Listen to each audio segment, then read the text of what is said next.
मातौर से सबसे ज्यादा रुपए कौन उगाता था? सब मातौर तो दाताराम को ही जानता है, ठीक है। नरेश को मैंने तो आज तक देखा भी नहीं है। 2-3 दिन तक लगातार लोग वहाँ पे गए, शटर डाउन रही। फिर जब पूछा गया तो कोई भी उनकी तरफ से जो संतुष्ट करने वाला जो जवाब है वो नहीं दिया गया। मैं मजदूरी करके मैं पैसा भरी हो, जब मेरी एफडी पूरी हुई, मेरी एफडी का पैसा नहीं। आज क्या हुआ पंचायत में? आज ये होया है 3 दिन का मोहलत लिया है, 3 दिन का बाद में मैं जवाब दूंगा। कि भाई उमराव और मदन लाल जी, उन्होंने 3 दिन का टाइम मांगा है सरपंच साहब से गांव बस्ती से कि भाई 3 दिन में हम उनको लेके आ जाएंगे या उनको बैठा के आपका जो भी समाधान होंगे वो करवाएंगे। मातौर गांव के अंदर नवअंश प्राइवेट लिमिटेड नाम का एक बैंक है। पिछले 5 से 6 दिनों से उस बैंक की शटर डाउन है। स्वाभाविक है कि जब बैंक नहीं खुला तो इनको लगा कि कहीं बैंक भाग नहीं गया है, और बैंक का एक कर्मचारी जिसकी मृत्यु हो जाती है, हो सकता है उसने सुसाइड किया हो सकता है उसका मर्डर किया हो, ये तो जांच का विषय है। परंतु 6 से 7 दिनों से बैंक बंद है। ये लोग एक दूसरे का चेहरा देख रहे हैं और अपना चेहरा नीचे कर लेते हैं। कोई 5 लाख से ठगा गया, कोई 75 लाख से ठगा गया, कोई 500 से ठगा गया। मजदूर अधिकतर हैं, किसान अधिकतर हैं इस बैंक के अंदर जो पूंजी जमा करवाने वाले लोग हैं। लेकिन सरकार कहती है कि वो मजदूरों की सरकार है, वो किसानों की सरकार है, परंतु अभी तक 7 दिन हो चुके हैं, ना तो सरकार का नुमाइंदा इनकी खैर खबर लेने के लिए आया है और ना ही कोई नेता आया है, ना ही यहाँ के प्रशासन से कोई लोग आए हैं, ना ही सरकारी अधिकारी आए हैं। ऐसे में यहाँ उपस्थित मेरे साथ मातौर गांव के अधिकतर लोग हैं। इनसे मैं पूछूंगा कि आखिर मामला क्या है और प्रशासन के लोग इनसे अभी तक मिलने क्यों नहीं आए हैं। और आपको एक बात और मैं बता देता हूं कि जो दाताराम नाम का व्यक्ति है, उसके भाई भी आज पंचायत के अंदर शामिल हुए थे। आज मातौर की स्कूल के अंदर पंचायत हुई थी, उसमें फिर से 3 दिन का उसने समय मांग लिया है। लेकिन क्या इन लोगों को अपना जवाब मिल चुका है, यही मैं पूछूंगा। भैया नाम क्या है आपका? मेरा नाम कुलदीप है। कितने रुपए थे आपके बैंक में? 1.5 लाख की एफडी थी मेरी। कितने दिन से बैंक बंद है? बैंक को करीबन आज 7 दिन हो गए बंद हुए। और जब ये सबको पता लगा कि बैंक बंद हो चुकी है। कैसे पता चला, यही तो पूछना चाहता हूँ। जब लोग अपने पैसे निकलवाने जा रहे थे, टाइम पूरा हुआ उनका, निकलवाने गए पैसे, तो उनको पैसे देने के लिए मना कर दिया गया। फिर उसके बाद शटर डाउन हो गई। 2-3 दिन तक लगातार लोग वहाँ पे गए, शटर डाउन रही। फिर जब पूछा गया तो कोई भी उनकी तरफ से जो संतुष्ट करने वाला जो जवाब है वो नहीं दिया गया। फिर सबको ये चीज़ें पता चल गई कि भाई ये भाग गए हैं। ना तो कोई किसी का जवाब आया, ना कुछ मिला। अभी कोई विधायक, कोई नेता जो वोट मांगने आते हैं, वो सरकार जो कानून व्यवस्था बनाने के लिए बोलती है कि शांति से रहो, उनमें से कोई आया हो आपकी मदद करने? अभी तक कोई भी नहीं आया है। अभी तक 7 दिन हो गए इस बात को, लेकिन अभी तक किसी ने कोई भी कदम नहीं उठाया है। सरकार से कोई मांग की है अभी तक आपने? कोई FIR कराई हो? अभी कोई ना हुई। क्या बात है, क्यों ढील दे रहे हो? रुपए चाहिए नहीं है फिर? अभी तो साहब ये गांव वाला है ना जो, हाँ। ये कभी मीटिंग सुबह कर रहा है, कभी शाम को कर रहा है। अब भाई कभी भाइयों का वो कह रहा है कि भाई इकट्ठा हो। अभी तो अब भाई दिलवाएंगे पैसा। पंचायत में क्या हुआ है? 3 दिन का टाइम लिया बता। पंचायत में क्या चाय पीने आए थे वो? अब वही बात है, और कि चाय पीने आए होंगे और तो के लेना है। वो कुछ भी ना है, वो कुछ भी ना है, वो गोली दे रहा है। बाकी एक दिन ऐसा होएगा किसी का पैसा ना मिलना। ये बैंक है जो पिछले 10 साल से अधिक, कोई व्यक्ति बता रहा है 15 साल हो गए इस बैंक को खुले हुए, कोई बता रहा है 17 साल हो गए, लेकिन 10 साल से अधिक हो चुके हैं। यानी कि भारतीय जनता पार्टी की सरकार हो चाहे कांग्रेस पार्टी की सरकार हो, राजस्थान में दोनों ही सरकारों की समय है, उसके अंदर ही ये बैंक यहाँ रहा है और किसी की नज़र आज तक नहीं पड़ी। इसलिए फर्जीवाड़े का इनको शक नहीं गया कि इतनी लंबी ये संस्था चल रही है, इतने लंबे समय से ये चल रही है। ऐसे में और भी मेरे साथ बुजुर्ग लोग मौजूद हैं। नाम क्या है आपका? प्रेमचंद। प्रेमचंद जी, ये क्या हुआ आपके साथ?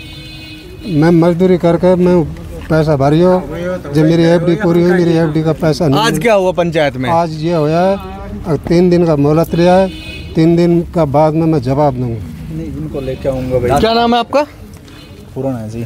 क्या हुआ पंचायत में आज? पंचायत में ये हुआ, उन्होंने उसके भाई उमराव और मदन लाल जी, उन्होंने 3 दिन का टाइम मांगा है सरपंच साहब से गांव बस्ती से कि भाई 3 दिन में हम उनको लेके आ जाएंगे या उनको बैठा के आपका जो भी समाधान होंगे वो करवाएंगे। चलो मैं एक बात मान लेता हूँ, चलो 3 दिन बाद वो व्यक्ति ले आया, सभी को ले आया। अच्छा, क्या इनको रुपए मिलेंगे या नहीं, क्योंकि इनको व्यक्तियों की जरूरत नहीं है, रुपए की जरूरत है। वो अभी पंचायत में बात हुई नहीं हुई। सब ये चीज़ तो पंचायत में आने के बाद वो पता चलेगा भाई वो देने के लिए है या नहीं है। मातौर से सबसे ज्यादा रुपए कौन उगाता था या किसके? सब मातौर तो दाताराम को ही जानता है, ठीक है। नरेश को मैंने तो आज तक देखा भी नहीं है। क्यों? ये काफ़ी साल गांव का निवासी है, इसको अच्छी तरह से गांव का भरोसा है और पूरा लेन देन दाताराम जी के पास है। कितनी प्रॉपर्टी होगी बैंक के पास, कितनी पूंजी होगी जनता की इसके पास, लगभग आपका अंदाजा हो? सर बाकी तो पता नहीं, मातौर गांव का ना कुछ भी, लगभग 30-40 करोड़ रुपए होने चाहिए। मातौर गांव मातौर यदि रुपए नहीं मिले, दादा एक चीज पूछ रहा हूँ मैं आपसे, यदि मातौर गांव के लोगों को रुपए नहीं मिलते हैं तो मातौर गांव कितना पीछे हो जाएगा? मातौर गांव 10 साल पीछे चला जाएगा। 10 साल। और किसी की बच्चियों की शादी है, किसी को घर मकान बनाने हैं, किसी को बेटों को बच्चों को पढ़ाना है, बहुत बुरा हाल है गांव का। नाम क्या है जी आपका? वीर सिंह साहब, आपका अकाउंट था उस बैंक में? बिल्कुल। कितने रुपए आपके डूब चुके हैं? वो तो खैर वो डेली का अकाउंट है, उस पर हिसाब लगेगा, लेकिन राउंड फिगर में जो भी कितना होगा वो तो लगभग अंदाजे से कितना होगा? लगभग 10-11 लाख के आसपास। 10-11 लाख आप अकेले के हैं? हाँ। इसके अलावा परिवार के लोगों के भी खाते हैं? हाँ, परिवार के भी हैं। टोटल मिला के लगभग कितनी पूंजी होगी आपकी? 30 लाख रुपए प्रकाश के, तीनों चारों मिला करके लगभग 60 लाख के आसपास। तो लगभग पूरी पूंजी इसी बैंक में है आपकी? हाँ, जो कमाया ट्रैक्टर से कैसे भी किस्त बनाई, पार्टी पैक्टी सब। मैं यहाँ देख रहा हूँ अधिकतर लोग ऐसे हैं, या तो कोई किसान है या मजदूर है। व्यापारी तो मुझे को बहुत कम मिले हैं यहाँ, लेकिन जब इलेक्शन आता है, जब ये चुनाव लड़ते हैं नेता, तो मजदूर और किसानों के हितैषी बन जाते हैं। और आज 5 से 6 दिन हो चुके हैं, एक भाई तो 7 दिन बता रहा था इस बैंक को बंद हुए, इसकी शटर डाउन हुए, और अभी तक कोई भी प्रशासनिक व्यक्ति आपके पास आया हो या कोई नेता आया हो शुभ चिंता खैर खबर लेने? आप प्रशासनिक सब आएंगे, एमएलए भी आएंगे, विधायक भी आएंगे। अभी गांव ये सोच रहा है कि गांव का मामला है, गांव में ही अगर पैसे मिल जाए मजदूरों को, जैसे ये निपटाएं शांतिपूर्वक से मिल जाए ठीक है, नहीं गांव भी आएगा, आंदोलन भी होंगे, मकान भी ढहेंगे, खेत भी जुतेगा, काम सारे होंगे। लेकिन तो आगे बुलडोजर एक्शन तक की मांग रहेगी आपकी? बिल्कुल होगी, डेफिनेट होगी।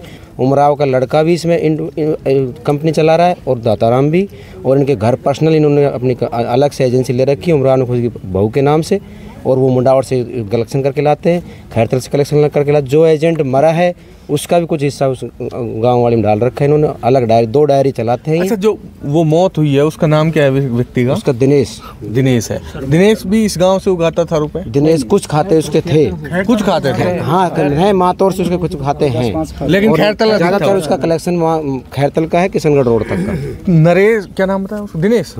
दिनेश के बारे में जब मैं गाँव के अंदर घूम रहा था, या मैं खैरतल के अंदर था, तो मुझे 2 व्यक्तियों ने अलग अलग बातें बताई।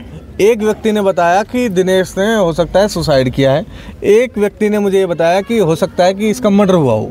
आपको क्या लगता है? देखो उसका तो वो इन्वेस्टिगेशन करेंगे, उससे पता पड़ेगा हमको। इन्वेस्टिगेशन उससे पता, पुलिस ही बता पाएगी कि मरा है या मारा गया है, उस मैटर में हमको कोई अंदाजा नहीं, वो तो वही बता। अभी मैं पीछे एक बूढ़ी दादी से बात कर रहा था जिसकी उम्र लगभग 80 के आसपास होगी, शायद वो सरपंच साहब के घर में, इस घर से है वो लेडीज ना, बूढ़ी। तो मुझसे बात करने के बाद जब मैं खड़ा हुआ और लोगों से बात करने लगा, तो एकदम से मेरी निगाह उनके ऊपर गई। तो ऐसे चश्मा तो खैर नहीं पहन रखता, लेकिन आंखें पूछ रही थी, यानी कि 80-85 साल जिसकी उम्र है, और जो सरपंच जिसके परिवार से है वर्तमान में, वो बता रही सरपंच है, वो रो रही है। तो आपके गांव के अंदर तो बिल्कुल निम्न स्तर के भी लोग होंगे जो बिल्कुल धरती के ऊपर जीवन जीते हैं, बिल्कुल पंचर वाला हो सकता है, रेडी वाला हो सकता है, तो ठेली वाला होगा। सुबह मजदूरी जाती हैं लेडीज, जिनके भाई हस्बैंड भी एक्सपायर हो गए, बेचारे बच्चों को पाल रही है, वो घर का आटा रोटी बना के बाद में खिलाती है। पहले भाई दाताराम के पास आज की दिहाड़ी का पैसा जमा करवा के, ऐसे ऐसे व्यक्ति है इस गाँव के। सब आप उप सरपंच हो? नहीं, मैं तो कैंडिडेट हूँ गाँव का, मेरे भी खाते हैं उसमें, आम जमींदार आदमी हूँ। लेकिन जैसा भाई साहब बता रहे हैं कि भाई ऐसे ऐसे परिवार हैं कि रोज कमा लाए खा लाए, उनकी भी आप की जिम्मेदारी है कि भाई उनको संभाल के उनका साथ देंगे, उनके साथ है। उनको शाम की रोटी बना दी, सुबह की नहीं है। उन्होंने 1-1 रुपया जोड़ करके दाताराम ऐसे खाते भी हैं जिनके पति दारू पीते हैं, उन औरतों ने चोरी छुपे से पैसे दाताराम को जमा कराए और उन्होंने अपना पैसा बचा कर इकट्ठा करके आज वो पतियों से पिट रही हैं और उधर से पैसे भी गए हैं। वो मजबूर है।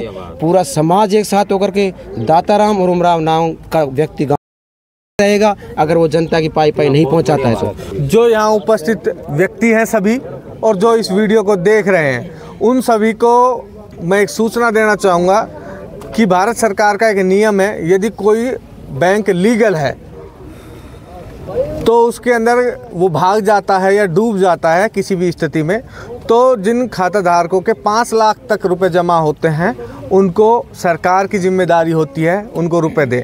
यानी कि किसी का 20 लाख है तो उसको 5 लाख तक ही मिलेगा, लेकिन किसी का 4.5 लाख है या 4,90,000 है तो उसको पूरी उसकी कीमत मिल जाएगी। ऐसे में मैं भी चाहूँगा जो मातौर गांव के आसपास के लोग हैं जिनके 5 लाख से कम के हैं रुपए, वो थोड़ा संयम भी बनाए रखें और उम्मीद रखें सरकार से, और सरकार से बात करने की कोशिश ज़रूर करें।